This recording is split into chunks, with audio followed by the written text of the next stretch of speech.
والسلام علي يوم ولدت ويوم أموت ويوم أبعث حيا.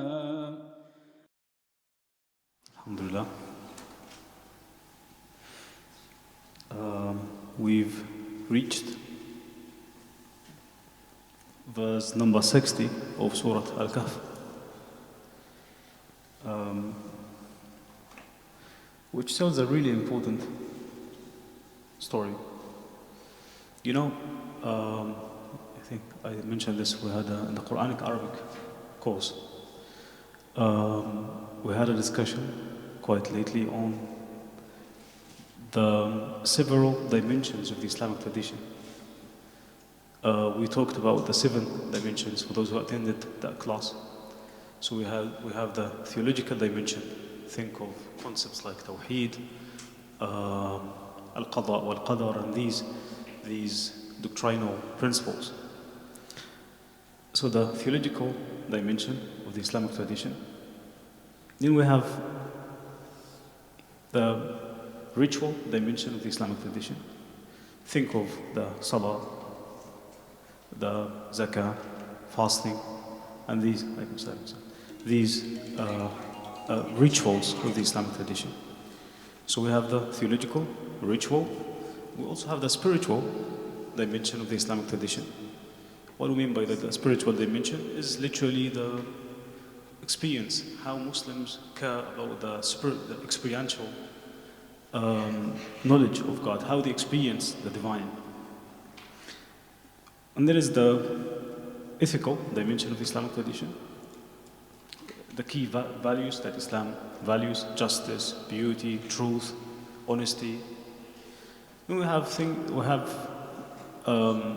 the political dimension of the Islamic tradition, the Islamic political system. What does it value? What does it, in terms of how Muslims organize themselves, right? And then we'll have the material dimension, as in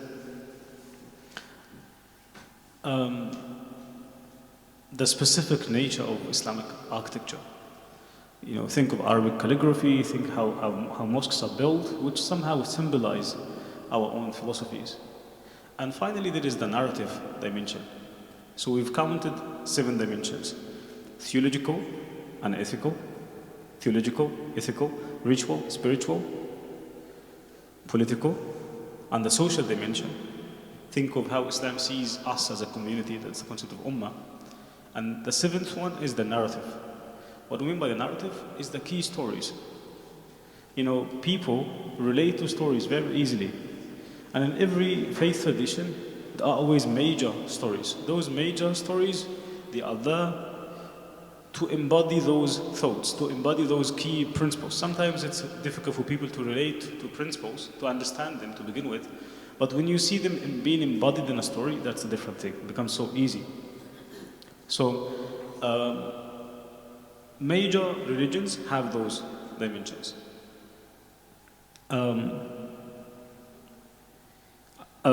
When it comes to the narrative dimension of Islam, you think of the story of Adam and Iblis in the beginning of humanity.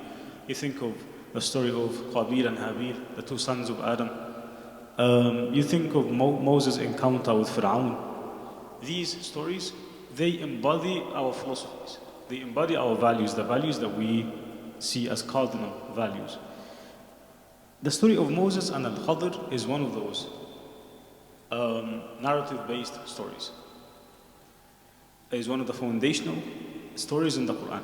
Foundational because they embody so many ethical, spiritual, and theological dimensions. That's why we normally begin by Al-Hikam Al-Ata'iyya. Al-Musa and Al-Khadr is very, it addresses probably the same stuff that we address in Al-Hikam Al-Ata'iyya. So we put a pause on this for a bit because we're addressing the same questions through the story, even, of course, a lot more efficiently. So we're dealing with, that's a Quranic way of doing things. That's a Quranic way of emphasizing the inner knowledge. So this narrative is very important, primarily because it's filled and is replete with as I said, ethical, spiritual, social dimensions, unbelievably. At the heart of it is the problem of evil. It's one of the major problems that people face. How could a good God allow evil to exist on earth? The answer for this lies in this story. It's a foundational story.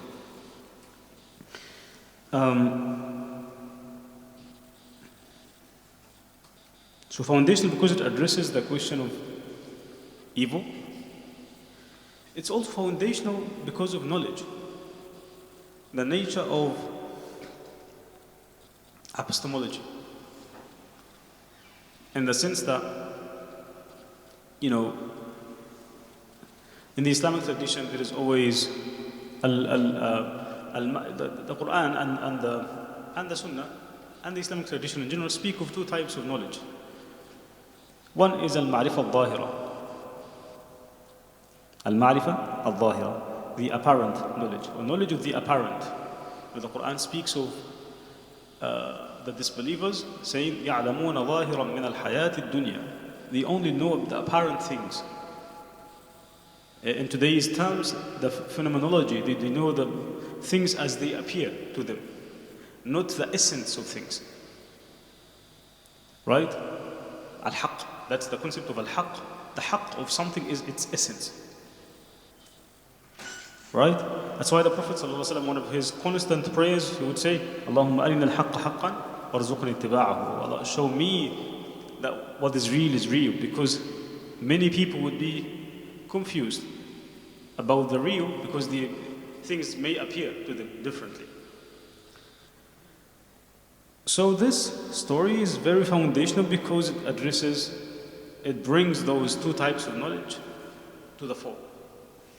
The apparent knowledge and you may call it the secret knowledge, you may call it the internal knowledge of things, the essence. I'd rather go for the essence of things.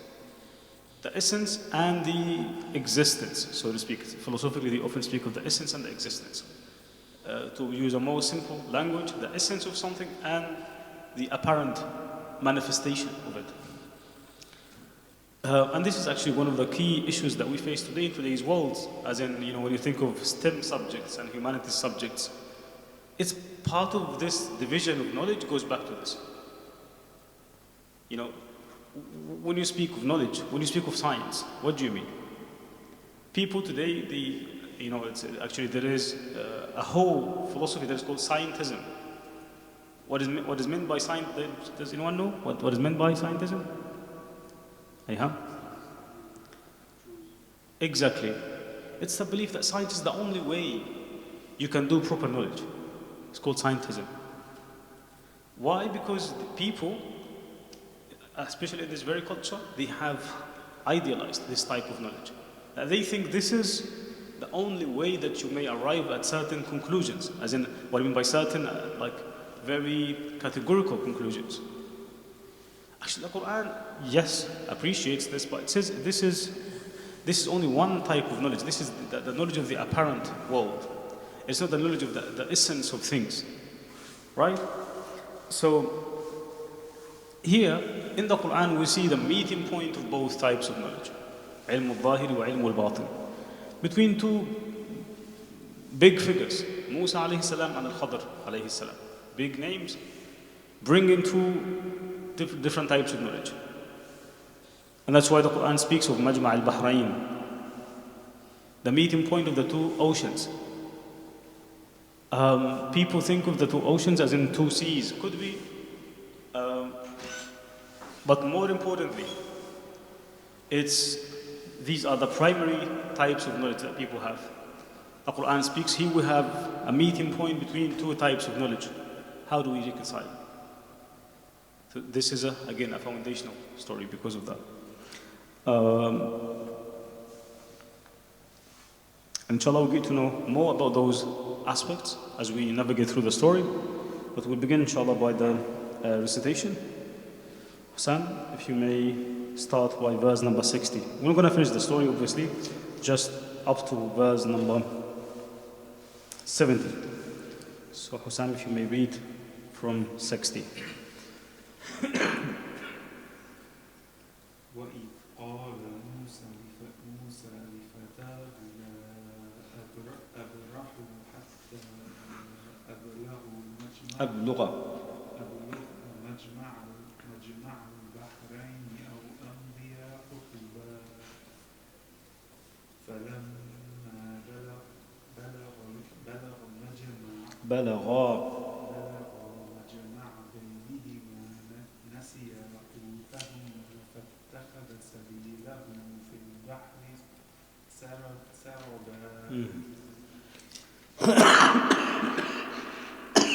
فلما جاوزا قال لفتاه آتنا غداءنا لقد لقينا من سفرنا هذا نصبا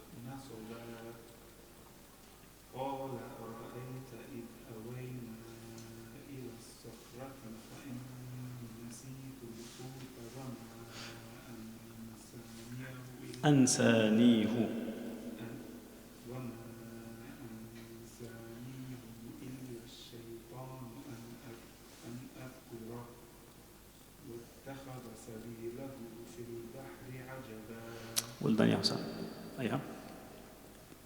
قال ذلك ما كنا نبغي فارتدا على آثارهما قصصا فوجدا عبدا من عبادنا آتيناه رحمة من عندنا وعلمناه من لدنا علما قال له موسى هل أتبعك على أن تعلمني مما علمت رشدا قال إنك لن تستطيع معي صبرا وكيف تصبر على ما لم تحط به خبرا قال ستجدني إن شاء الله صابرا ولا أعصي لك أمرا قال فإن اتبعتني فلا تسألني عن شيء حتى أحدث لك منه ذكرا. ولدان يا أحمد. The beginning. قال موسى لفتاه لا أبرح حتى أبلغ مجمع البحرين أو أمضي حقبا فلما بلغا مجمع بينهما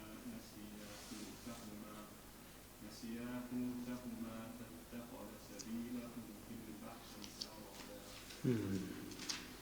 فلما جاوزا قال لفتاه آتنا غداءنا لقد لقينا من سفرنا هذا نصبا قال أرأيت إذ أوينا إلى الصخرة فإني نسيت الحوت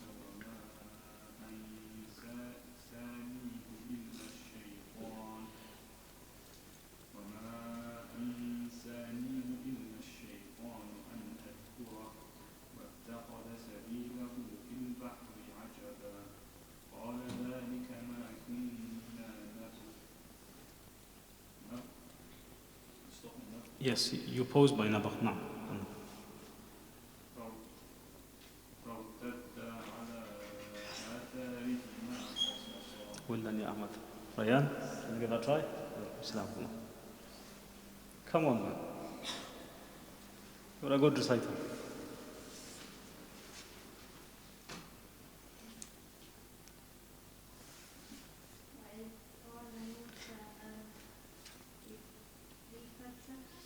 أيوة, yeah.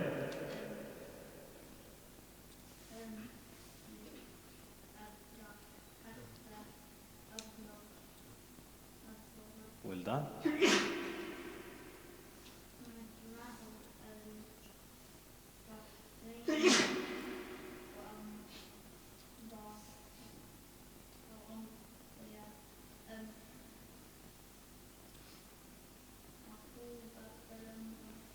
حقبة.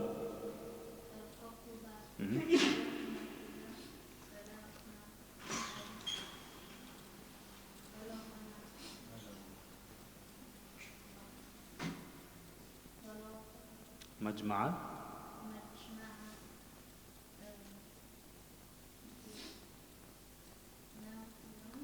بينهما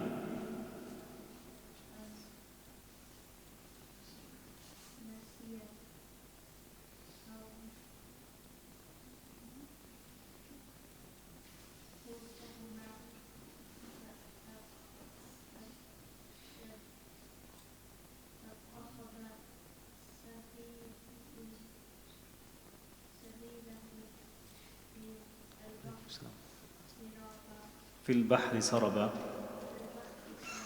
well done يعني ما شاء الله ما شاء الله ما شاء الله. الله أبو جمال تقرأ؟ نعم طيب ماشي تفضل يا جمال. فلما جاوزا فلما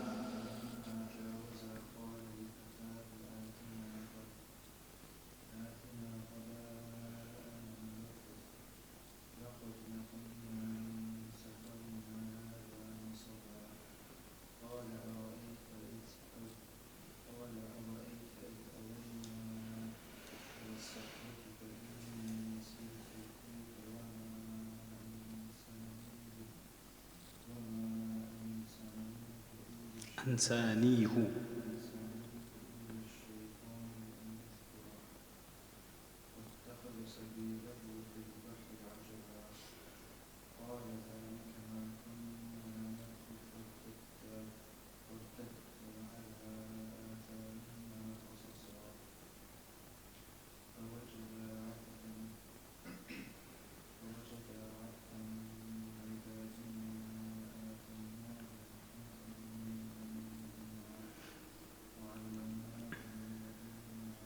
الله يفتح عليك يا جمال ما شاء الله. Sisters side.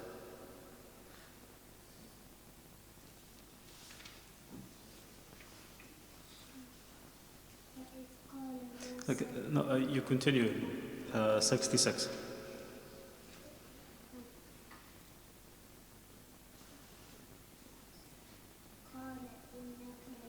The previous one. The one before it. قال له موسى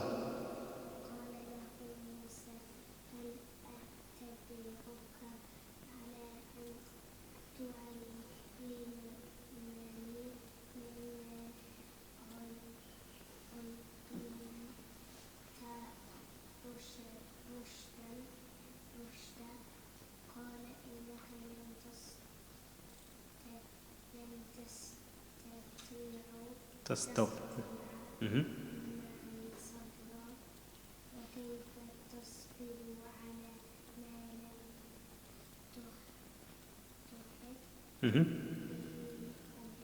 Well done. Keep going.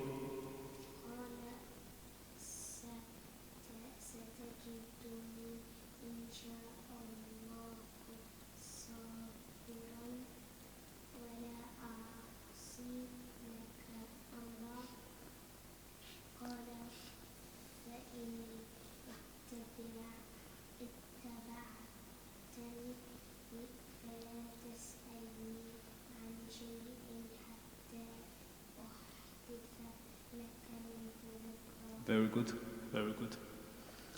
Who's next?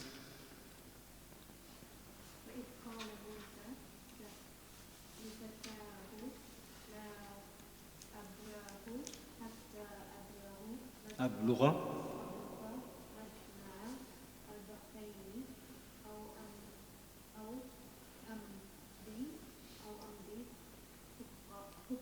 حقوبة. Normally, what comes after the preposition hatta would be in the accusative form, as in أبلغ. Most of the time. Sometimes it would be kasr. Some of the times it's dam when it's one of the most tricky prepositions in Arabic. One of the most famous grammarians, Al-Farra, if I remember correctly, is reported to have said, أموت وفي نفسي شيء من حتى. I will die and I haven't really understood fully what comes after حتى, in what form should it come, as in linguistically. But most of the time it will be أبلغ. Yeah. فلما بلغا مجمع بينهما نسيا حوتهما فاتخذ سبيله في البحر سربا.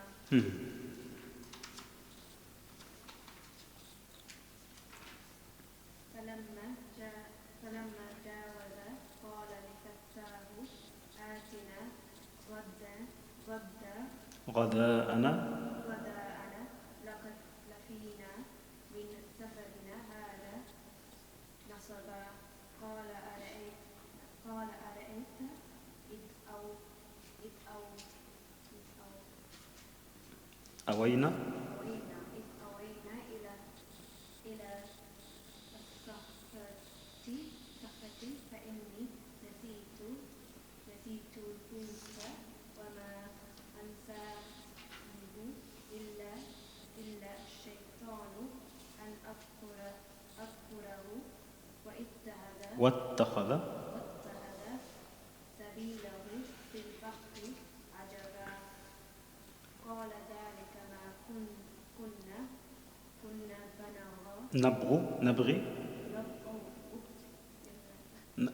نبغي Yeah. فارتد على آثارهم كآثارهما قصصا. Very good, very good. Any other reciters?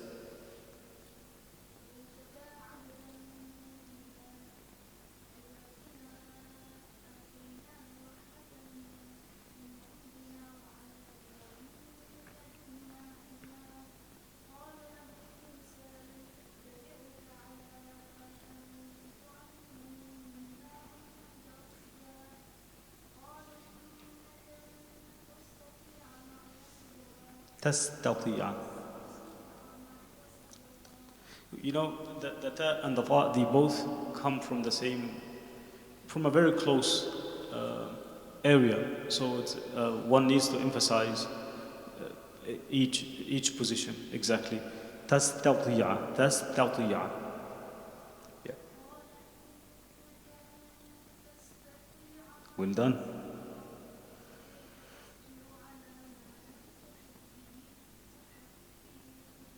Excellent.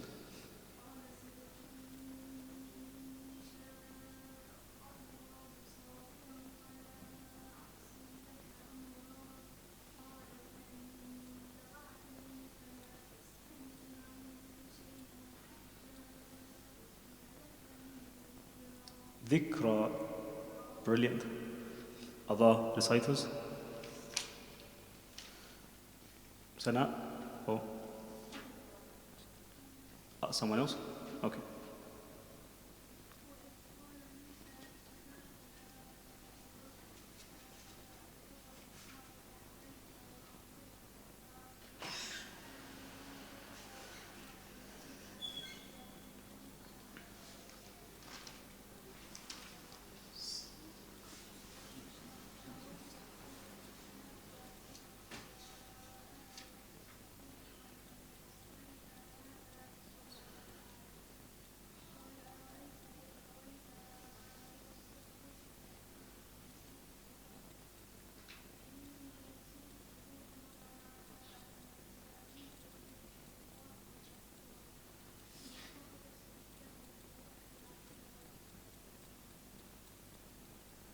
That's very good, mashallah.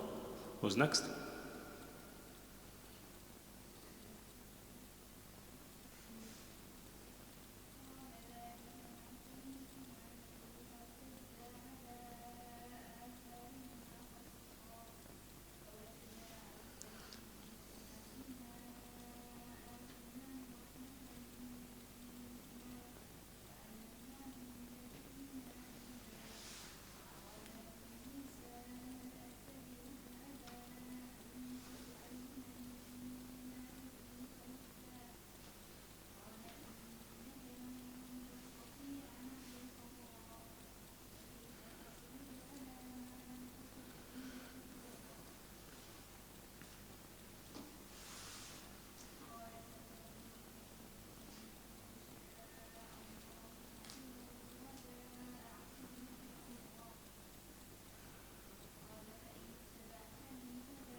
Brilliant. MashaAllah, the female reciters today significantly surpassed the male reciters. MashaAllah.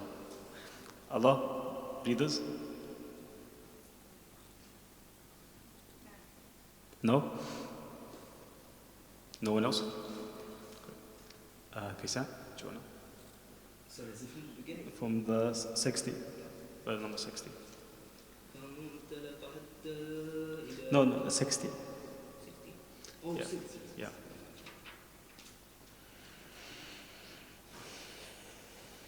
وإذ قال موسى وَإِذْ قَالَ. وإذ قال موسى You don't, there is a sukoon on the dal. وَإِذْ قَالَ. وإذ قال موسى لفتاه لا أبرح حتى أبلغ مجمع البحرين أو أمضي الحقبة أو أمضي حقبا. فلما بلغ مجمع بلغا مجمع. بينهما نسي حوتهما فاتخذ سبيله في البحر سربا فلما جاوز قال لفتاه آتنا غداءنا لقد لقينا من سفرنا هذا نصبا قال أرأيت إذ أوينا إلى الصخرة فإني نسيت الحوت وما أنسانيه إلا الشيطان أن أذكره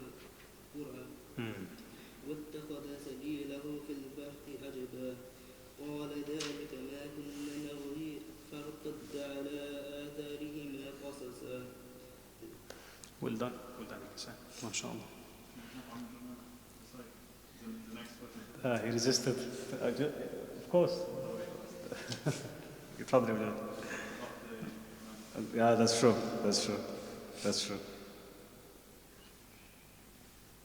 وجد عبدا من عبادنا آتيناه رحمة من عندنا وعلمناه من لدنا علما قال له موسى هل أتبعك على أن تعلمني مما علمت رشدا قال إنك لن تستطيع معي صبرا وكيف تصبر على ما لم تحط به خبرا.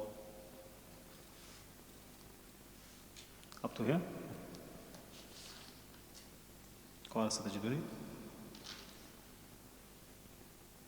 قال ستجدني إن شاء الله صابرا ولا أعصي لك أمرا قال فإن اتبعتني فلا تسألني عن شيء حتى أحدث لك منه ذكرا. MashaAllah. Good save, Abu Jamal. You saved that. There you guys. Everyone is doing a good job, MashaAllah. Thank you so much for the great recitations. This is the third story in Surah Al-Kahf. We've covered the story of the people of the cave, companions of the cave. We've covered the two gardens last week. We're covering today Moses and Al-Khadr, and then the remaining one is Dhul Qarnayn. One thing one first realizes about those stories, they all to do with certain places and certain big figures. And the Quran disregards very purposefully and very intentionally those names and places. No mention of a place. The first question that people would ask him, where is this cave? Where are those two gardens? If this story is talking about the two seas, where are they? Where is the Qarnayn's place? People think of China, the place where the two, those two tribes. And thank God the Quran doesn't mention any of those things. People would be, out there looking for those places and those people, this and that. And this is simply, the Quran is inculcating into us that we should be busy with, first of all, the Quran hugely emphasizes the idea of questioning and asking questions. Right? And how many times does the Quran say, لَعَلَّكُمْ تَعْقِلُونَ لَعَلَّكُمْ تَتَفَكَّرُونَ, blah, blah, blah, a lot of places. But it also emphasizes that people need to be busy with the right questions.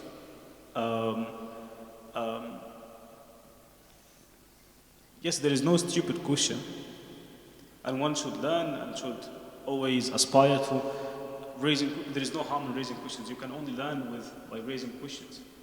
But the whole point of seeking knowledge is that you arrive at the right questions. Right?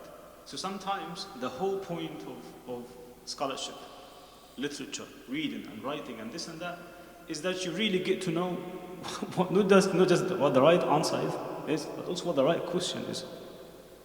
Because literally, there are millions of books out there. But the decent ones are very, very, very rare. One of the historians was saying, it says basically, a good book appears every 100 years. That means that the people write so many, things that are maybe the original, they are already there, addressing the essential questions. They keep them busy with the, trivial matters and this and that. You have to go through all this. We as knowledge seekers, we have to go through all this. But we should never underestimate the value of asking and posing questions. Because it really helps us understand. A good sign that helps us really be busy, that helps us with this, is to focus on the things that the Quran focuses on. As simple as that. If the Quran does not pay attention to names, why should we ask about the names of the people of the cave? The name of the guy who was with Musa alayhi salam. Where did he go when Musa met Al-Khadr? The location of the cave, the location of the wall with Al-Qarnayn and this and that. The Quran never mentions anything. So a good sign for us to know what to ask about, what to be busy with, is to look at the Quran. If the Quran does not pay attention to those types of things, keep away from those. They are not.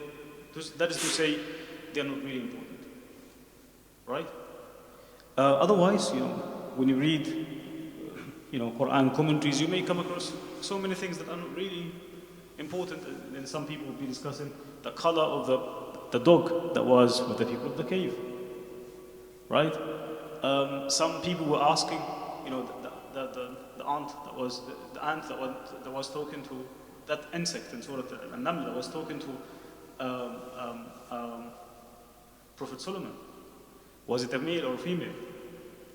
Right? People would ask those questions. The Quran would have answered those if they mattered. So it's not easy to resist those questions with those 4 stories, because those 4 stories, they are to do with individuals who lived in specific places, but the Quran intentionally doesn't mention anything with names, with the exception of Musa, and we don't even know who the Quran was. Yes, the most dominant interpretation says he was Alexander the Great, but that's one interpretation.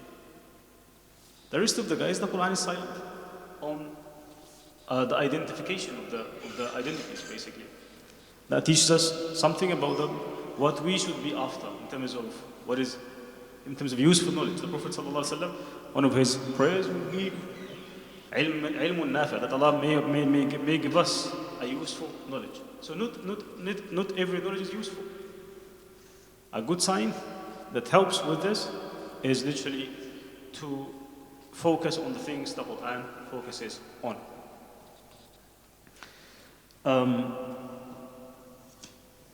وإذ قال موسى لفتاه لا أبرح حتى أبلغ مجمع البحرين أو أمضي حقبا.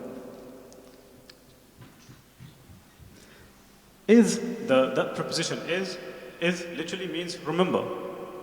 Remember when Musa alayhi salam said to his assistant, we had an entire discussion on the concept of futuwa at the beginning of Surah Al-Kahf. Remember this? Chivalry, bravery, and those, we had an entire discussion on that. I'm not going to go back to that. But the same concept is being repeated here. That this was not, just a servant. He was, and Musa would not take anyone as his assistant. Here is Musa is a prophet, a major prophet actually. He would take only someone who has great potential. That's why the Quran identifies him as Fata. This Fata, he became actually the leader of the Israelite community after Moses. He is the one who led the Jewish community from Egypt into Jerusalem after Moses died. So he literally became the leader after Moses. So he was, some translations would say his servant. Was not his servant as such, was his assistant. And someone who was being trained by Moses. So you can read so much into that expression. لِفَتَاهُ. You can say لِخَادِمِهِ. لِفَتَاهُ is his assistant. And remember the concept of futuwa we've discussed in the beginning of this chapter. وإذ قال موسى لفتاه لا أبرح حتى أبلغ مجمع البحرين أو أمضي حقبة.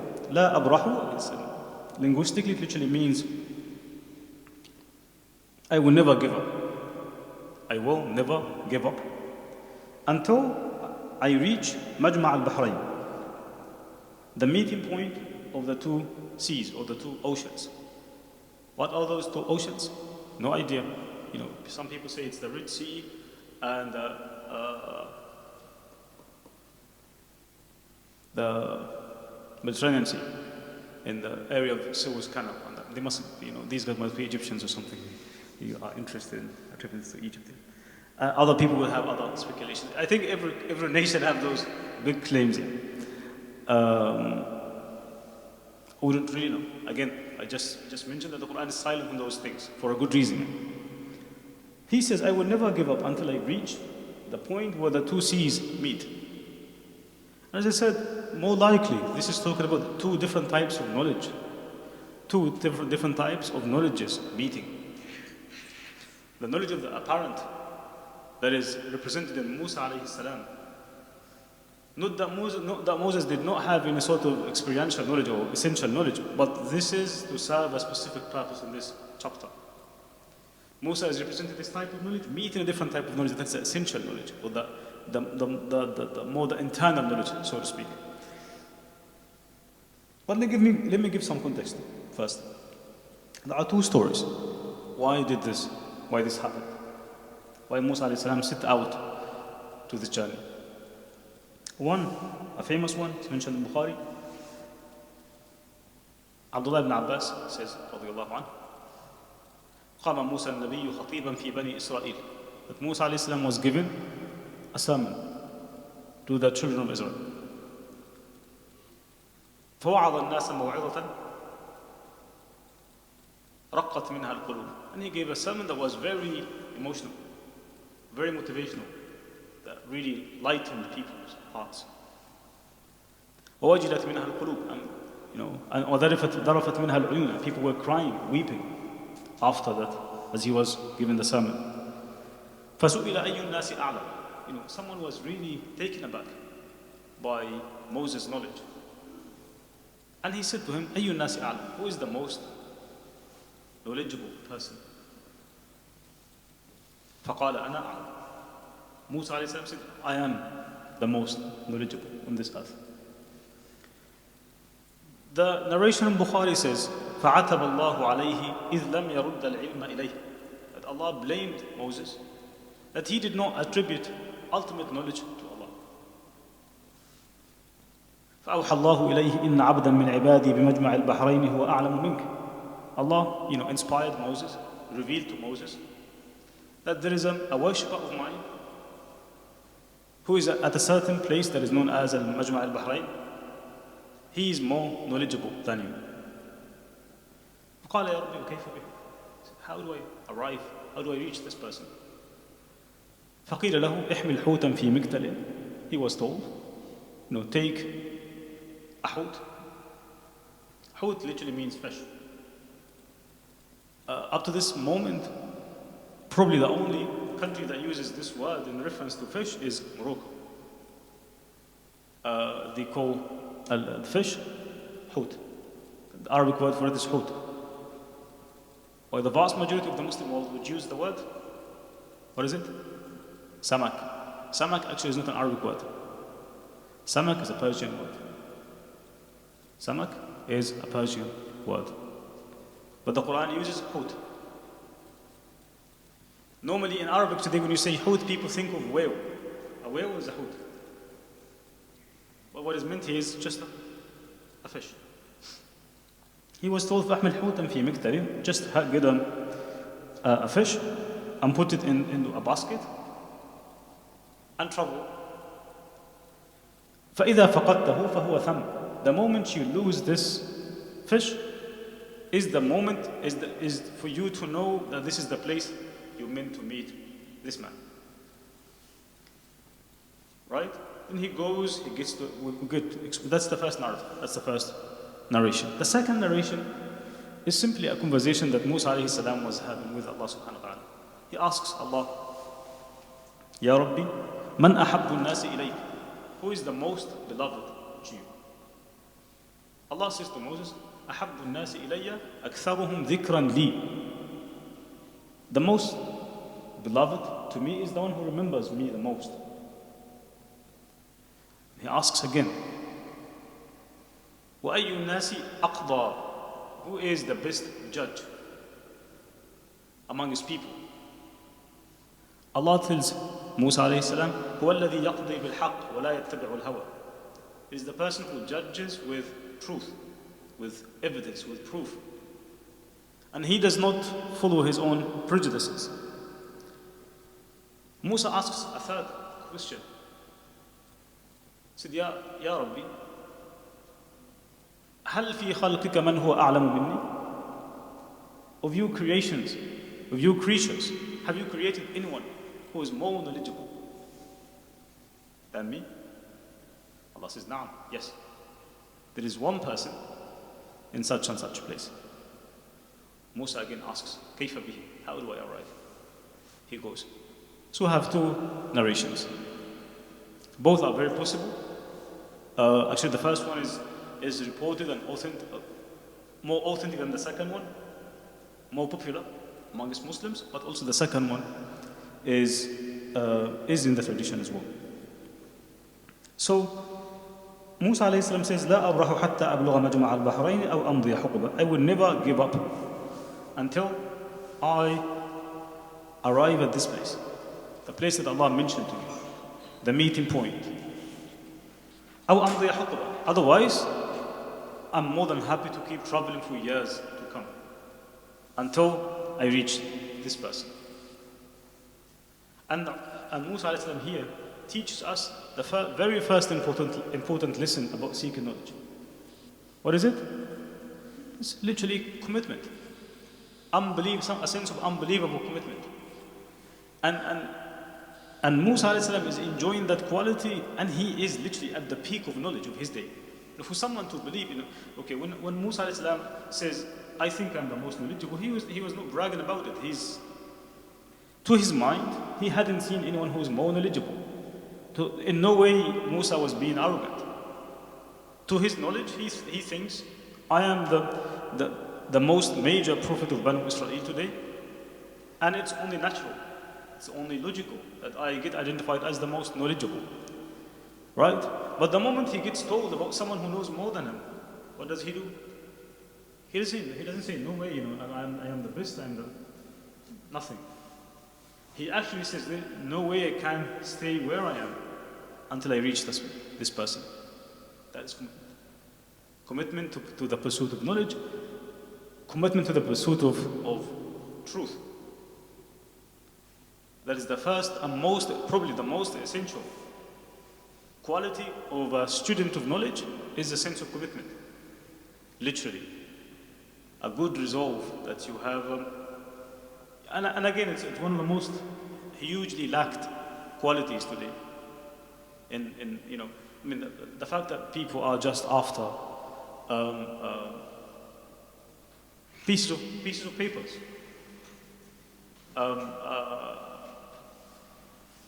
Otherwise, like deep knowledge that takes years and years of study and scholarship is something that is more of a mirage today. With the amount of distractions that we have as well, people are more interested in shortened ways and shortcuts to knowledge. The reels that we have in social media is a good example of this. People don't even have the patience to sit to listen to a talk on YouTube that is there for 2 hours. That's too much. 2 minutes is enough. Right? So commitment is the first quality of a knowledge seeker. فلما بلغا مجمع بينهما نسيا حوتهما. When they arrived at that place, they forgot that fish. فاتخذ سبيله في البحر سربا. That fish took its way into the sea. It made the sea look like a tunnel. فلما جاوز, when they moved on beyond that place, قال لفتاه آتنا غداءنا. Moses said to his assistant, get us our غداء. How do we use the word غداء today in Arabic? To mean lunch. Back then it would mean breakfast. It's the early meal that you have. Prophet ﷺ is reported to have said, لو توكلتم على الله حق توكله لرزقكم كما يرزق الطير. If you had real trust in Allah, He would have provided for you in the way He provides for birds. تغدو خماصا وتروح بطانا. When it goes in the morning, it goes with empty stomachs, and they come back rawah, nighttime, with full stomachs. So ghada is, originally means the early meal. آتنا غداءنا لقد لقينا من سفرنا هذا نصبا. We've really had too much fatigue out of this trouble. And that speaks to one of the key problems that we have with knowledge seeking, fatigue. People get tired easily as well. That again goes against the first principle that we've mentioned. Goes against the sense of commitment that we said the first quality of a knowledge seeker is the sense of commitment to knowledge seeking. The first thing that really goes against that sense of commitment is that, the thing that you need to be cautious of is that you don't let yourself, that you need to be cautious of that sense of fatigue. And we'll say more on that. How does the Quran solve that? قال أرأيت إذ أوينا إلى الصخرة فإني نسيت الحوت. Joshua, the name of the guy who was with Moses, said to him, do you remember, or do you see when we were, leaning against that rock, sleeping for a bit? فإني نسيت الحوت. Is at that point we lost this is the point where we lost the fish. وما أنسانيه إلا الشيطان أن أذكره. Apparently Moses was asleep when the fish took its way into the sea. And his assistant Joshua was awake, but he forgot to mention that to Moses. And now he is telling Moses that this fish اتخذ سبيله في البحر عجبا, that it took its way into the sea amazingly. Another issue with knowledge seeking: forgetfulness. One of the most dominant, the most common diseases that we have with knowledge seeking is that we tend to forget. What is the point of revision? Why do we revise? Mainly because we forget. Again, the Quran has a specific prescription for that, for both the fatigue as well as the forgetfulness. قال ذلك ما كنا نبغي. So we've mentioned fatigue and forgetfulness as two key common problems with that occur to knowledge seeking.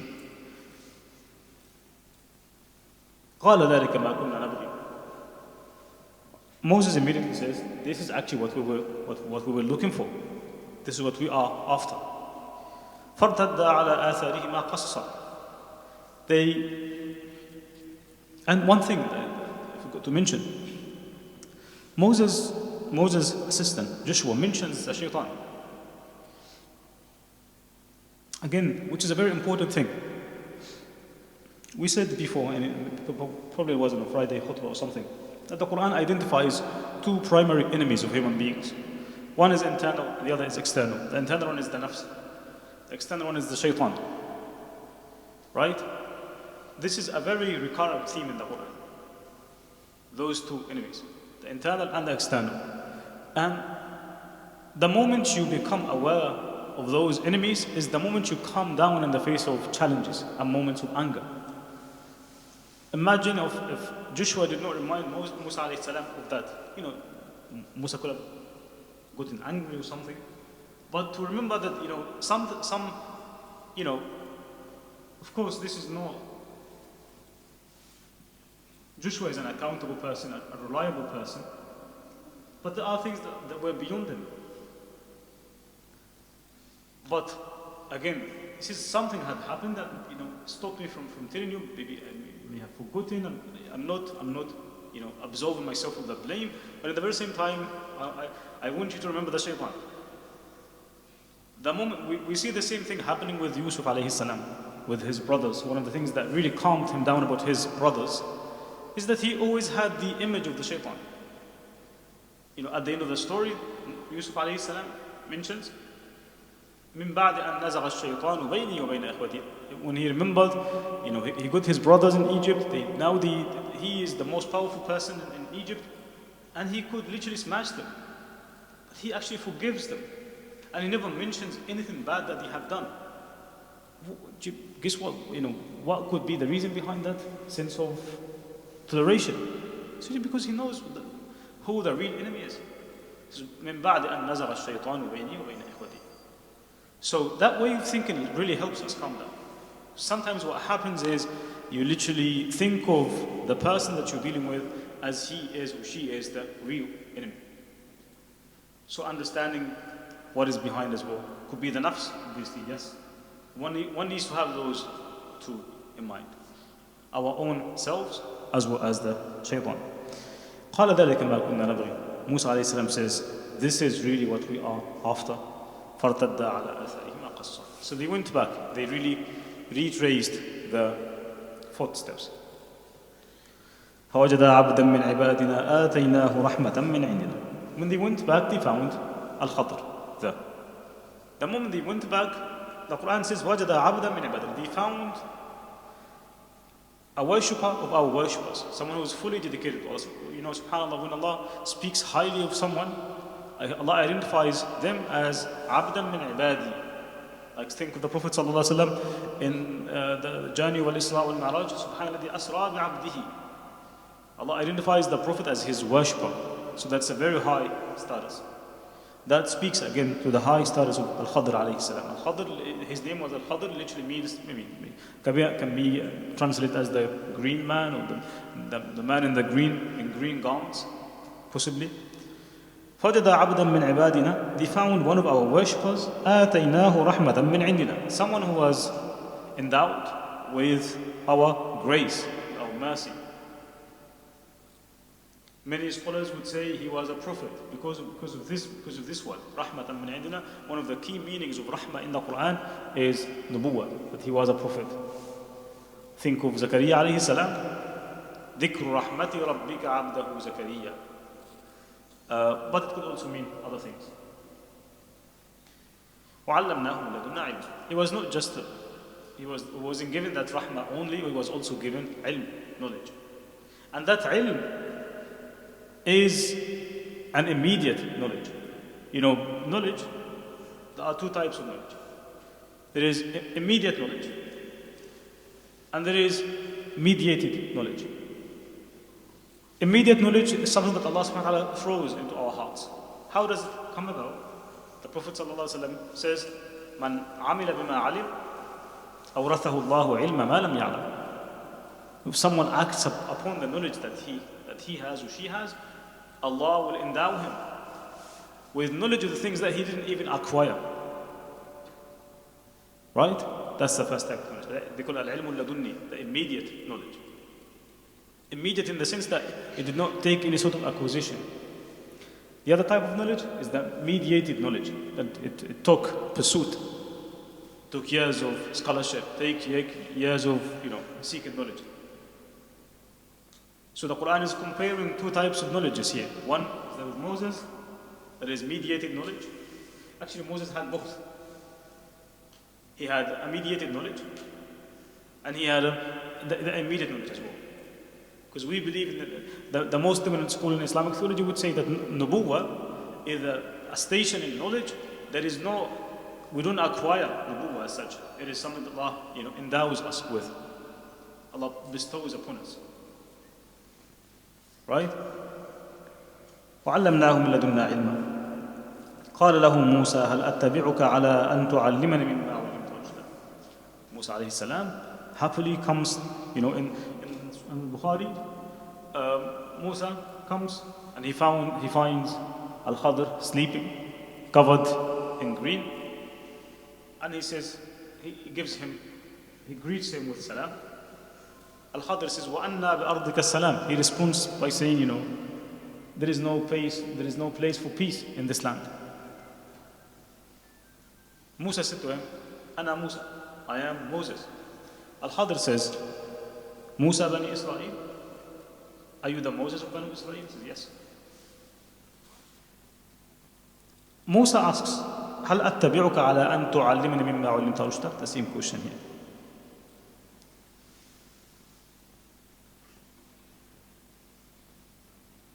Do you allow me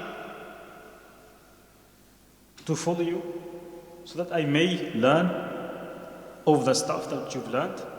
And he mentions the word rushda. If you go back to the beginning of this surah, the people of the cave, what was it they saying? رَبَّنَا آتِنَا مِن لَدُنْكَ رَحْمَةً وَهَيِّئْ لَنَا مِنْ أَمْرِنَا رَشَدًا. Idea of rushd and rashad. We said it's a very central concept. Right? قال إنك لن تستطيع معي صبرا وكيف تصبر على ما لم تحط به خبرا. He mentions two things. Al-Khadr alayhi salam mentions two things to Musa. He says one is to do with him, the other one is to do with the type of knowledge that he has. Mentions two things. One is to do with him as a teacher, and the second is to do with the nature of knowledge that he has. First he says, إِنَّكَ لَن تَسْتَطِيعَ مَعِيَ صَبْرًا. The one to do with him, he said, I don't think you'll be able to be patient with me. And then he says, actually, because the stuff that I have as well are beyond you. You wouldn't be able to really fully grasp the essence of what I'm doing. Right? Musa alayhi salam mentions the second thing. We said the first quality of a good knowledge seeker is what? Commitment. The second thing is Musa alayhi salam is mentioning here is sabr. Sabr can be, it's not just patience. It's actually, a better translation here is being consistent. Consistency. Right? And this is actually what is, what Musa alayhi salam would fail to, if I can use that term, to really fulfill. That the Prophet Muhammad sallallahu alaihi wasallam would say, وَدِدْنَا لَوْ صَبَرَ مُوسَى حَتَّى يُقَصَّ عَلَيْنَا مِنْ أَمْرِهِمْ. We wish that Musa alayhi salam was more patient. That would have learned even more. Right? Musa alayhi salam says, قَالَ سَتَجِدُنِي إِنْ شَاءَ اللَّهُ صَابِرًا. He said, inshallah, you will find me consistent. You will find me consistently in the pursuit of knowledge, consistent in my patience, so to speak. So the second condition for plus commitment is consistency. Again, with knowledge seeking, what happens? You might find yourself at some point very excited about knowledge seeking. But that excitement, you can't really read much into it because it goes off at some point. At which point you would need some form of consistency. Because knowledge is not something that occurs or happens and that you get it easily. It takes years and years. If you don't have consistency, no way, you may continue. Right? قال ستجدني إن شاء الله صابرا ولا أعصي لك أمرا. The fact that he mentions inshallah, remember when we had a discussion on that in the beginning of Surah Al-Kahf, when the Prophet ﷺ, Prophet Muhammad, forgets to say to the people, to the Meccans, I will come to you with an answer about who the people of the cave are, and he forgets to say, what? Inshallah. The Quran uses this comment to say something to us.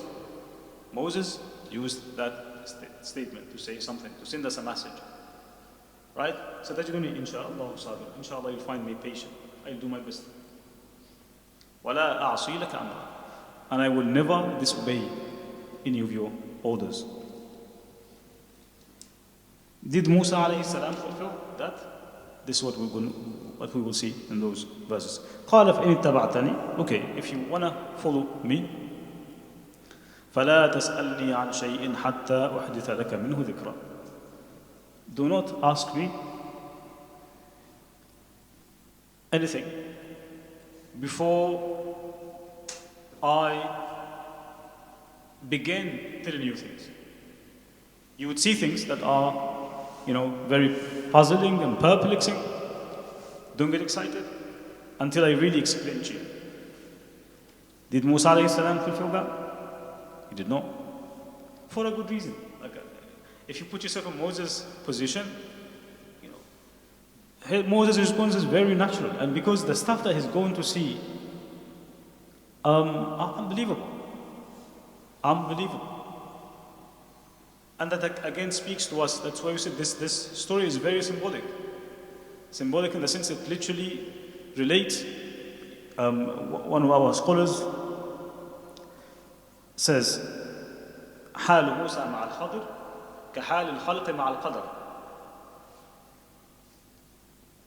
Moses' relation to Al-Khadr alayhi salam is literally like our relation to Al-Qada wal-Qadr. Is literally like our as humans, our relations to predestination. As in predestination would always bring us with things that we don't just go beyond our minds. And we keep, asking, why is this happening to us? Like I've been really good, I've been praying, I've been doing this, I've been doing that. Why is that happening to me? Right? What should save you in that position is you believe that Allah is wise, Allah is all wise, Allah is all loving, He does what is good for you, even if you don't understand what is happening now. Why it is happening? Right?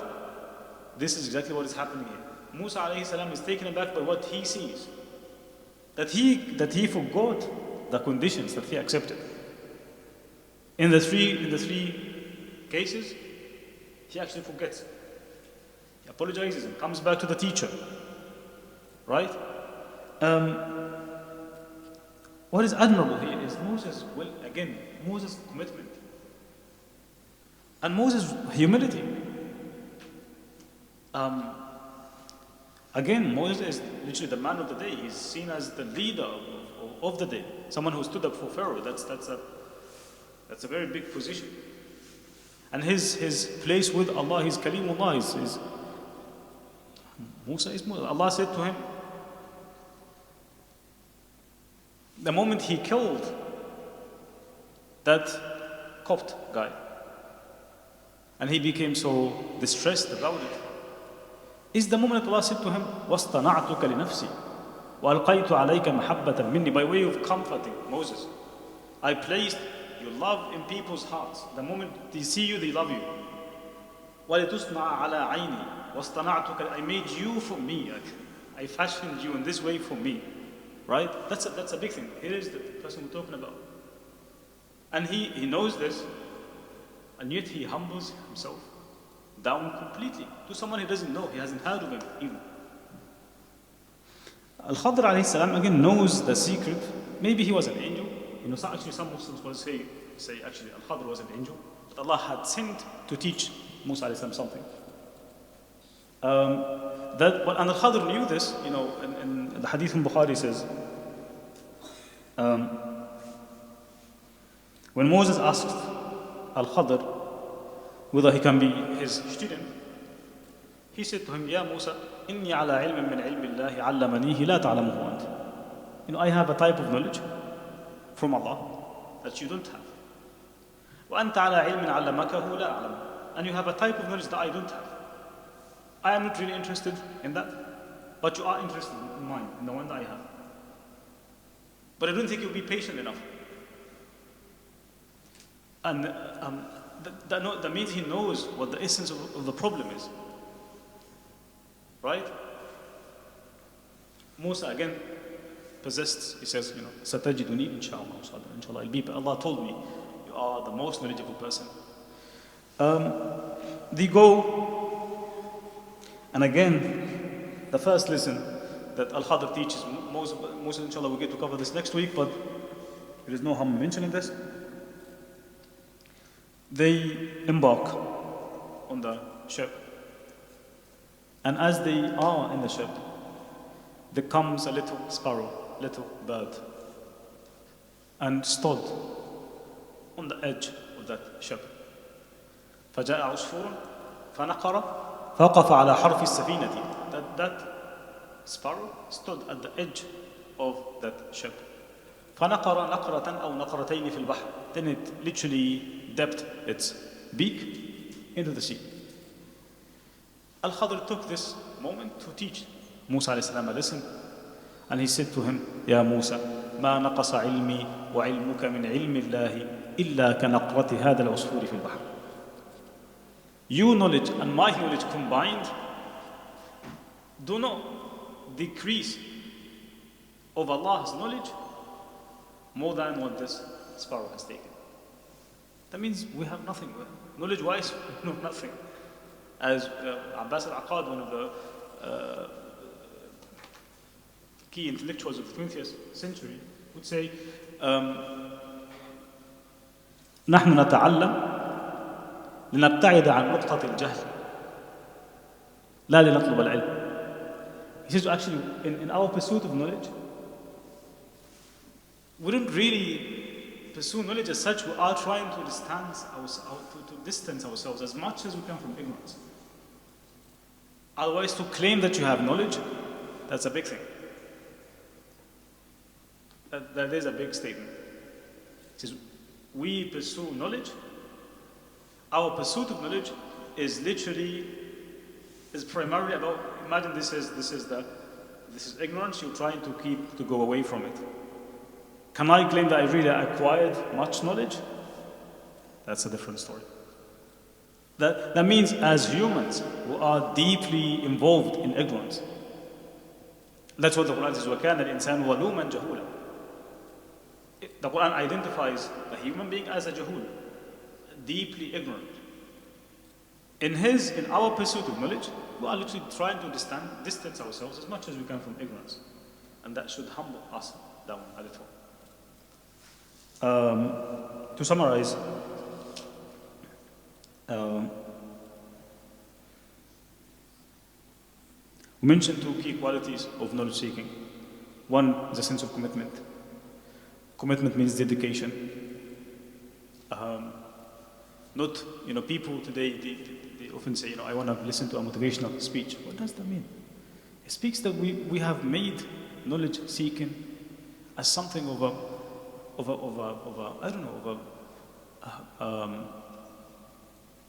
just like a hobby. Like I need something to encourage me, so that I may go back. Knowledge doesn't work this way. It takes discipline. Take this idea of motivation out of the game entirely. Yes, maybe at the beginning it may work. One of the motivational talks so that may start something. But in the middle of it, don't rely much on that. Actually, don't rely much on the idea of being motivated. Think of going to the gym, for example. If you only go to the gym when you are motivated, would you really classify as someone who is a proper man of sports? No. You do it, you make a lifestyle out of it. Literally the same thing with knowledge seeking. A sense of commitment. And the second condition is, what is it? Consistency. Patience. Right?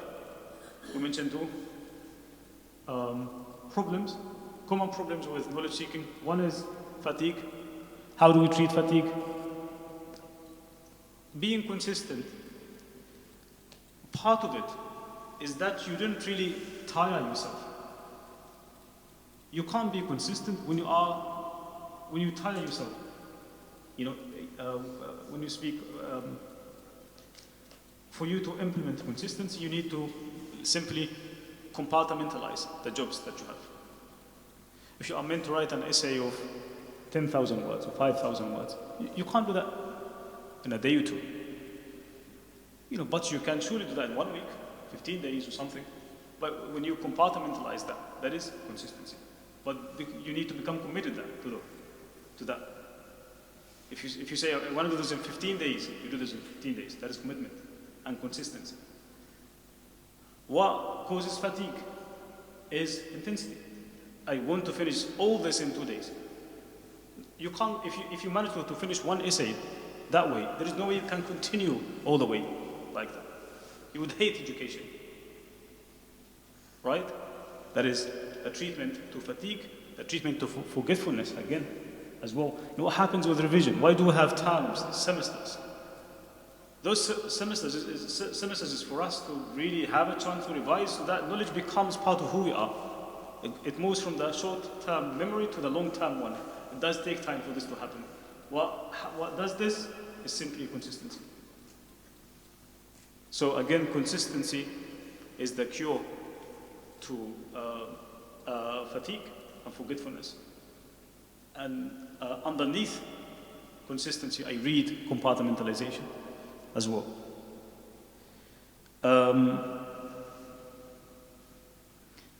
Actually, you may read this into Moses' statement when it says, "تعلمني مما علمت رشدا." You know, a bit of what you have.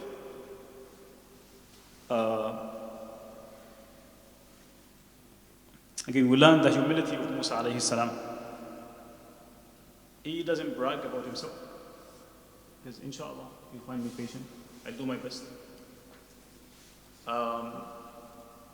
Even though he did not fulfill that condition, he said, "I'll do my best."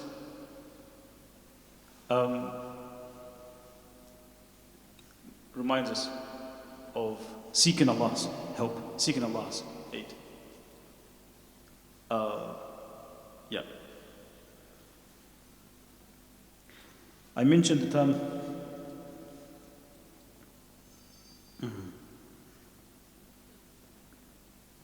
Yeah, that's pretty much everything I wanted to mention for the. Inshallah, next week we move on to either the three cases, or we'll cover one of them at least. But if you have any questions or reflections on this passage, happy to listen. Yes, yeah. So, don't we now have to raise a question to Albert? Like, can we also say some, we can take some lessons from things that Al-Qadr did, that maybe we could have done in a better way? Who? Al-Qadr. Al-Qadr. Al-Qadr. What? Al-Khadr. Yeah, like, it may be good and better. For example, you will not be able to bear with me patiently. Like, could that not be like, can you not say maybe like a good trait of a teacher, someone who could be patient with their students, for example, even if there are like different levels, and even if he has sort of higher wisdom over some of them? Is that a lesson you can sort of take, or is that sort of like looking in a negative way? Al-Khadr is, do you mean him saying to Moses, you can't be patient with me? Yeah. Of course, thank you Ahmad for that. That says something, that passage definitely says something about that. The character of Al-Khadr alayhi salam. You know, actually it's a very common problem today. If you are a newcomer to a specific subject and you are very passionate about it, what happens? You really want to know everything in one go.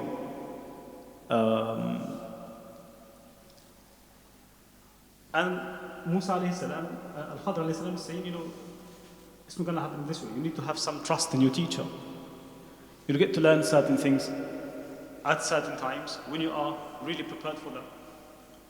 So Al-Khadr alayhi salam is reminding Moses of that. Just be patient. I'm not going to feed you knowledge in one go. It takes time. There'll be times when I wouldn't explain to you what is happening. But there is time when you will understand everything. of what I've done. Yeah, surely. Of course, a good teacher always explains the nature of the subject being taught, so to speak. Yeah. Surely. Thank you, Ahmed, for that. Other points?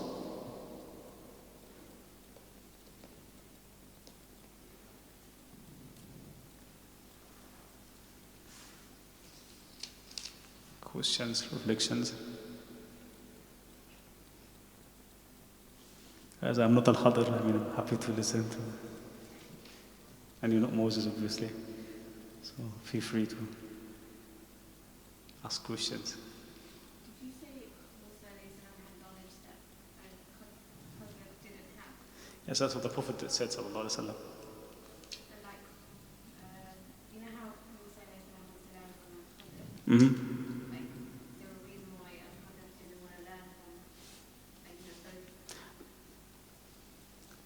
Not necessarily, like as in, we are not told. We are not told why he didn't ask for it. But it speaks to the importance of the essential knowledge or the internal knowledge, spiritual knowledge, so to speak. Yeah. Yes, I.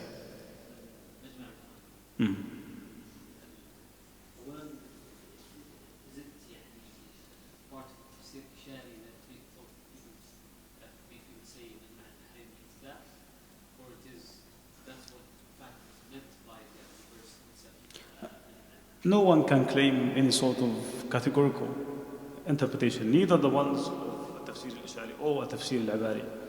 There are two types of tafsir, guys. Tafsir al-Ibari is literally, it focuses on the literal expressions of the Quran. A Tafsir al-Ishari focuses on the allusions. This verse may be alluding to this meaning, right? The two are not contradictory. If they ever happen to be contradictory, you always go with al-Ibara, Tafsir al-Ibari, the literal meaning. In this case, they are not contradictory. It could be both. Al-Ghazali has a good statement that summarizes this dichotomy by saying, كل باطن خالف الظاهر فهو باطل. Every illusionary interpretation that goes against the literal one should not be accepted. Yep. So it could be both, as long as they're not contradictory. In this case, they are not contradictory. Could be both.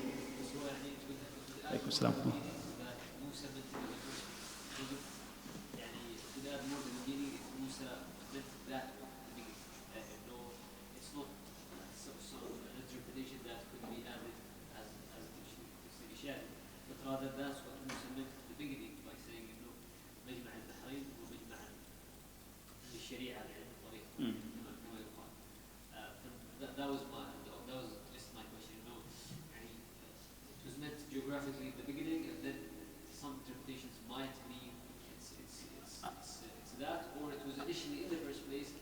Musa meant that. It could be both. That was my question. I mean, for me, it could be both. I think it could be both. And that's by the way, that's how it normally happens. We tend to think of these as two different tracks. The Quran does not introduce those two areas as two different things, but rather as overlapping stuff. So to me, Moses must have meant both. Maybe it became apparent to him later, but it's not a contradictory thing. And back to the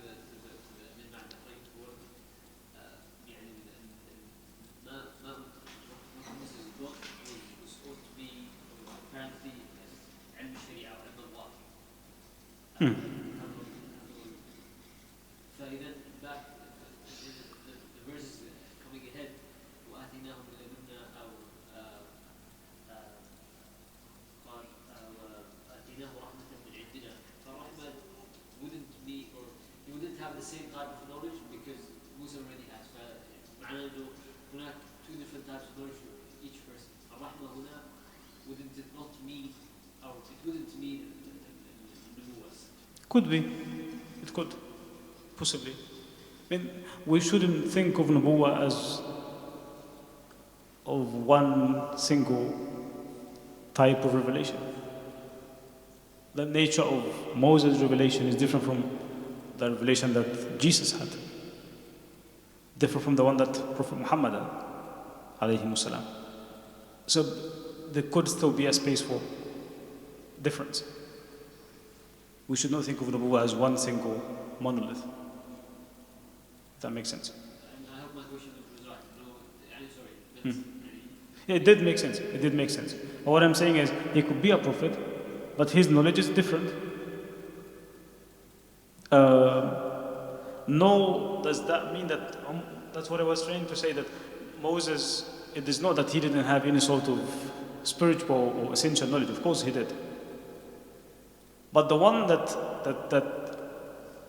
Al-Khadr had is different. That's it. So that dichotomy of Sharia and Haqiqah in and of itself is not very valid. I find the using this dichotomy without qualifications is not very helpful. And as in, it needs to be qualified, as in used with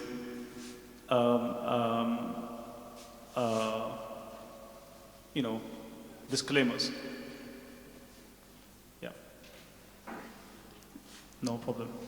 None. Question like, why do you think, for example, that it says when asking questions, it seems to me, maybe this idea of him being an angel, for example, could be like, he's an angel sent from God to give him a lesson, and he neither saw his or time of it. Is this something like a trait that you see in a human being that would be like one of his conditions being not to ask questions? And some of the things that if you're following, for example, and asking questions, or is this like, how do you sort of make, how do you look at that?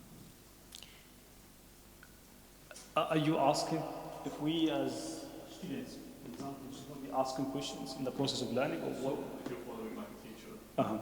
you're not sort of, is it sort of discouraged to sort of ask questions later on? Is this like one of the conditions? Imagine, think of a teacher who's explaining a lesson. This actually happens a lot to me. In the middle of a class, I would have someone who's raising his hand, asking a very advanced question that will come in the future. I am now busy with a specific foundational rule. I'm still laying down those foundations. Don't go ahead of yourself. I told you, trust me. By the end of this course, I assure you, you will have first a chance to ask deep questions. And things would make much more sense to you. But wait, don't interrupt me. But because this is a prophet, high profile prophet, and these are not simple case studies, so to speak. It's very, very logical for him to speak up. Especially that he sees these as problems. He sees someone who's acting inappropriately, someone acting very unfairly. If we were in Moses' position, we would definitely objected to what he did. Would have objected to that. So what I may draw from this is simply as a student. If I went to someone and I said to this person, I want you to be my teacher, I wouldn't interrupt my teacher. If my teacher says, wait, inshallah, there will be time for those types of questions, wait. Don't go ahead of yourselves.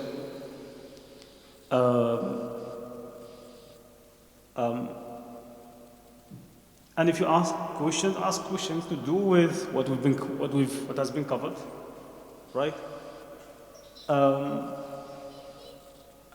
Like as a teacher myself, I've always found that very disturbing, as in very distracting. In the middle of a class, someone asks a really good question. Well, it's not relevant, really. It's relevant to a future discussion. It interrupts my train of thought, and I would struggle to go back to what I was trying to focus on. So that's an adab that is lacking.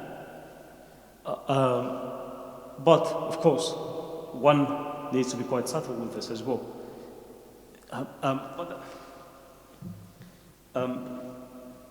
It doesn't mean we should follow blindly anyway. The verses are not saying that. I'm not saying that. What I'm saying is, be cautious with how you choose your teachers. Because when you choose a teacher, you're placing your trust in someone, isn't it? I'm trusting you with my mind. That's a big thing. You will fill my mind with concepts, with thoughts, with ideas. So I want this to be proper stuff. So be cautious. Ask about the qualifications of the person you're going to be studying with. Right? But when you come, be patient. The nature of knowledge is that it takes ages. Don't come wanting to learn things in a blink of an eye. It doesn't happen this way. I think that's a very rational thing. Again, Moses had a very specific exam. We may learn from it, yes. None of us will have the same deep situations, I don't think. But it gives us, it opens a window for us into the world. I think we can see glimpses of this, of how Al-Qadar wal-Qadar treats us. Often it really puzzles us with various happenings that destroy our plans. Right? And if we think of Allah, we would always remember Him. That's why we say literally, قَدَّرَ اللَّهُ مَا شَاءَ فَعَلَ. If we think about this, that's the very point of it. So Allah must have had a plan. Allah must have a plan for me. We say this to calm ourselves down. And that's because we trust Allah. Al-Khadr is asking Moses to trust him. I'm not doing anything wrong, just be patient. Remember, the same thing us we do with Allah, as in, be patient. Allah has a plan for you. Trust that plan. Do your best, do your best, but don't aspire to become the leader of that relationship. Okay? Otherwise, asking questions is a very significant part of the learning process. Again, know the actually. Al-Khadr is explaining the nature of the story, the nature of the course in the very beginning. He says, I know what you're going to say is difficult, and I'm asking you to be patient. He's very clear. That's what we want from our teachers as well. Tell me the nature of this subject. Teachers need to be very clear on that as well. Tell me what the nature of the subject is. Think of a teacher who comes in the very beginning of the course and explains, gives us an outline of this course. As rest assured, we're going to cover this, we're going to cover that. But I'm asking you to be patient. I know this is mind-blowing. It will take time. Be patient with me. That's very obvious. And that really gets you, sparks the light of curiosity in you. It should not make you question the teacher or something. Moses did not question the teacher. Moses is coming to this partnership with a sense of he himself was a leader, and to him the stuff that Al-Khadr has done is completely unfair. So with that mentality in mind, he could only speak. But this is the whole point. Allah wanted to teach Moses, and listen, there will be things in this life that you would not be able to understand. But rest assured that Allah has a plan. And because He has the full picture of things, you should need to have trust in Him. And you don't have the full picture. And if you don't have the full picture, just calm down. Have trust in the one who has it. That's why we have leaders. Leaders are visionary. What does visionary mean? They have visions. What does a vision mean? It means a holistic view of things. Does everyone have a vision? But everyone has a mission. Should have a mission. This is my task, I'm doing it. But do I have a vision for everyone? No. Sometimes you have a vision for yourself, maybe. But even that you can't control because there is Allah. Again, you may have a temporary one, okay? But always leave a space for Allah to intervene in ways that you don't understand. If that makes sense. Any questions before we draw this close? Okay. Inshallah, we stop by verse number 70. We'll see you next week, inshallah. سبحانك اللهم وبحمدك نشهد أن لا إله إلا أنت نستغفرك ونتوب إليك. مباركا أينما كنت وأوصاني